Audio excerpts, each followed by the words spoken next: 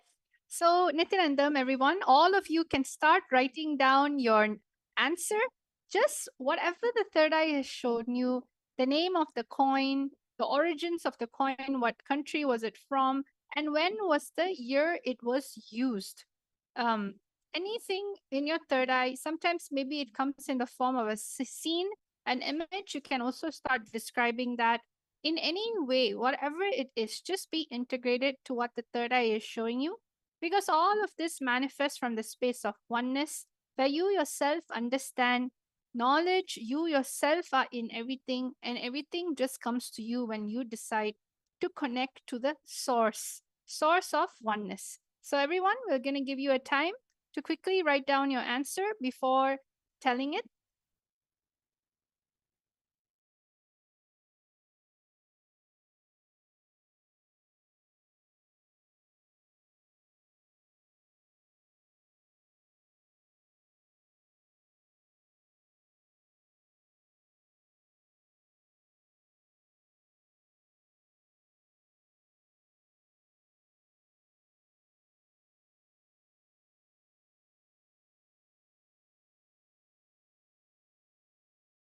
Nityananda Paramashivoham Om Nityananda Paramashivoham Om Nityananda Yes. Paramashivoham. We can see a few people who are answering in the chat section. There are many people who are commenting. I request all of you to go ahead. We can see Ma Hiranmayi Mulukutla has posted Shalivahana Shaka. Okay. Go Spirituality has posted Kalana Harappa origin and 3000 years old. Yes. And he has also posted also saw a snake. Okay. Yes. Nityanandam Purna Diwali.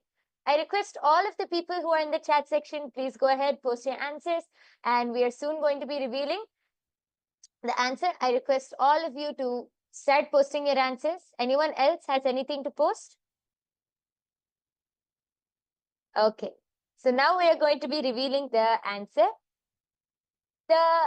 This coin, the name of this coin is the copper square unit elephant type. So actually, it is made of copper. It is the elephant type coin. And the origin of this coin is from the Sangam Pandyas in India. This is, again, I'll repeat, the origin of this coin is from the Sangam Pandyas, India. And the year this was used is 300 BCE to 300 CE. So I'll repeat the answer one more time. As you can see in the screen in front of you, this is a copper coin, elephant type. The origin is from the Sangam Pandya civilization in India, and the year it was used in 300 BCE to 300 CE.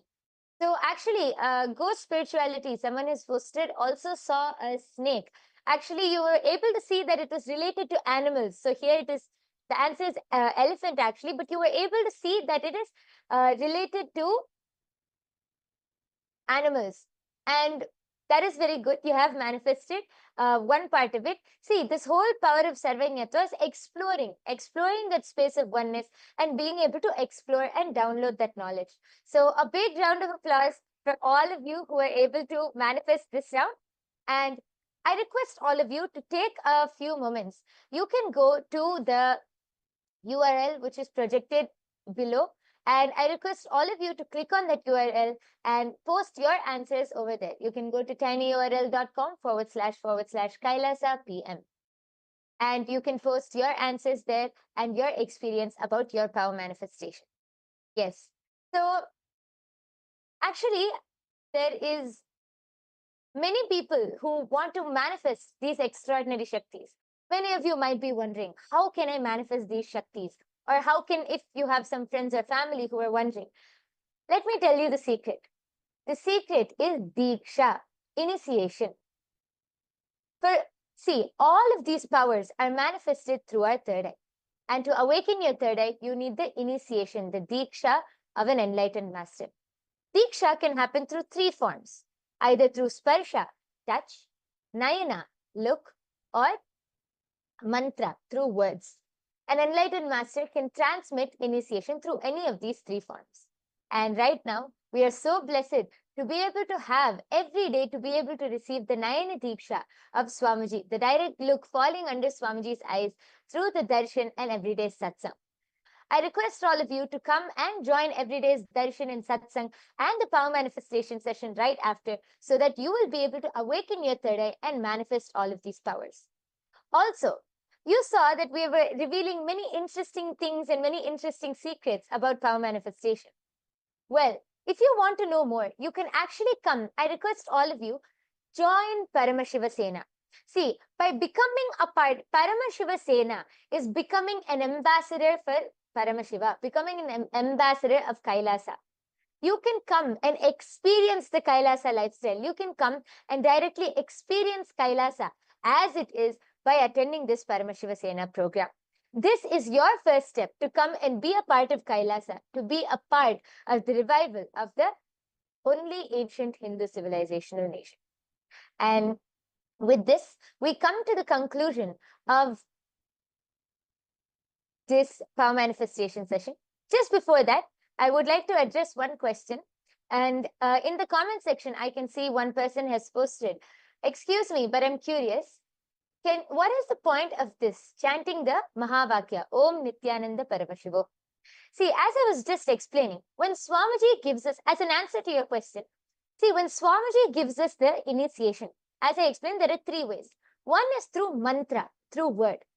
Just by chanting this japa, Om Nityananda Paramashivoham, this one mantra is infused with so much of life energy. It's infused with so much of power. Just by chanting this mantra, your whole consciousness will just raise to a higher state. So you will be able to connect. See, all of these powers are manifested from the space of oneness to the ultimate, to Swamiji. As we connect to Swamiji as the ultimate, all of these powers manifest only from that space of ultimate.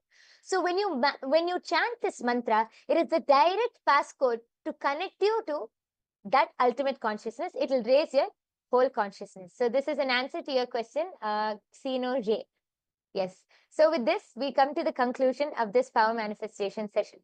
We thank each and every one of you for joining with us here today. Please do join every day right after the live darshan for the power manifestation session.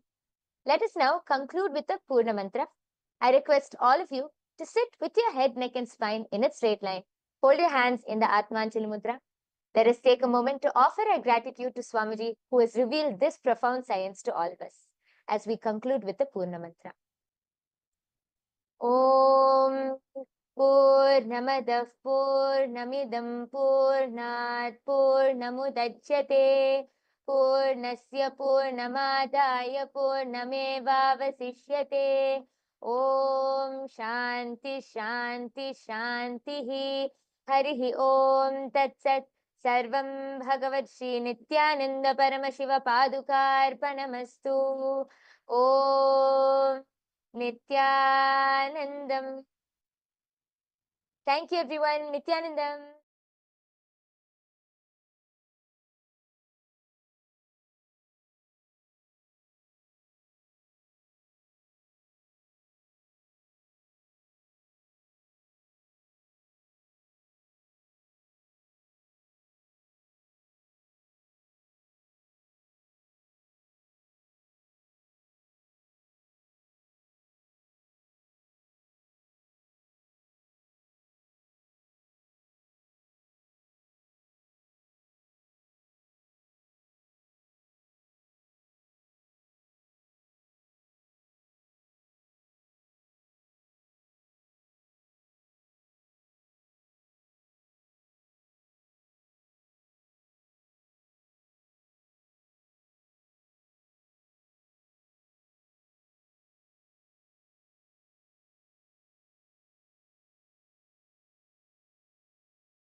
श्रीकैलासोन्नतद्वादशान्तश्यामलापीठारूढ श्रीमीनाक्षिसुन्दरेश्वरा भिन्नस्वरूप परशिवपुत्ररत्न Kumar गुरुमण्यतुल्यावतार श्रीपार्वतीस्तन्यपानलब्धदिव्यज्ञान विश्रुतसकलनिगमागमसारभूतद्राविडवेदप्रवक्त्रे श्रीमत्परमशिवकरुणासमधिगतमुक्तामयचतुरश्रयान् गीयमानछत्रचामर श्रीचिह्नकाहलादिसमस्तबिरदावल्यलङ्कृत ज्ञानविज्ञानचक्रवर्ती सर्वजनसङ्घसद्यो निर्वाणदीक्षाव्ययापवर्गवर्ष विश्राण Jimuta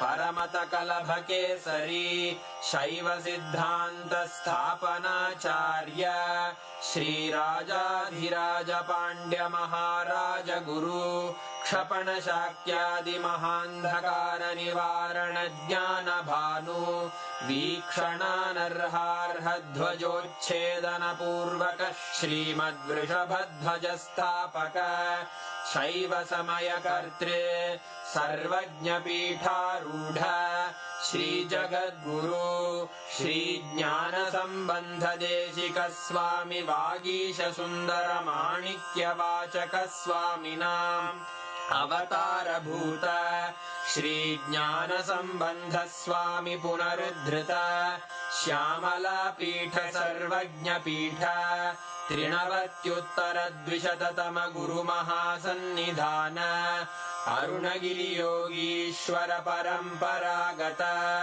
Arunachal सर्वज्ञपीठ गुरुमहासन्निधान Kailash परम्परागत काञ्ची कैलास सर्वज्ञपीठ त्रयस्त्रिंशदुत्तरद्विशततम गुरुमहासन्निधान नित्योत्सव नित्यमङ्गल नित्यकल्याण नित्यरजित कैलास परम्परागत आदिकैलास नित्यानन्दपीठ महासंस्थान महासिंहासन पीठकर्तः साक्षात् श्रीपरमशिव समुद्भूत कैलास परम्परागत वैवस्वतमनु इक्ष्वाकु हरिश्चन्द्र भगीरथ श्रीरामचन्द्र शूरसेन इत्यादि अनवच्छिन्न सार्वभौम चक्रवर्ति परम्परागत चतुष्षष्टि योगिनी मण्डित चतुष्षष्टि सम्प्रदाय प्रवर्तक मनुधर्म शासन सूर्यवंश प्राप्त सर्वज्ञपीठ सुरांगी साम्राज्य मूर्धाभिषिक्त चूडामणे साक्षात् श्री परमशिव समुद्भूत कपिल महागुरु पुनरुद्धृत महानिर्वाणि पीठ अष्टोत्तर सहस्र श्री महामण्डलेश्वर साक्षात् श्री परमशिव सिंहासनाभिषिक्त समस्त गणनायक श्री महागणपति समारंभ अनवच्छिन्न पीठाधीश्वर गुरु परंपरा प्राप्त अटल पीठ अष्टोत्तर सहस्र श्री अटल पीठाधीश्वर धर्म मुक्ति स्वर्गपुर स्वर्ण पीठ त्रयोविंश गुरु महासन्निधान कैलास परम्परागत आदिपीठ सर्वज्ञ पीठ जगद्गुरो श्री कैलास पुनरुद्धारक श्री कैलास परमाचार्य श्रीमत्परमहंस परिव्राजकाचार्य वर्य सच्चिदानंद प्रणव स्वरूप श्रोत्रिय ब्रह्मनिष्ठ श्रीमज्जगद्गुरु श्रील श्री भगवत् श्री नित्यानंद परमशिव श्री ज्ञान संबंध देशिक परमाचार्य स्वामिन् अत्रागत्य परिपाल्य च अस्मान् विज्ञानवितरणेन विजयी भव जय जय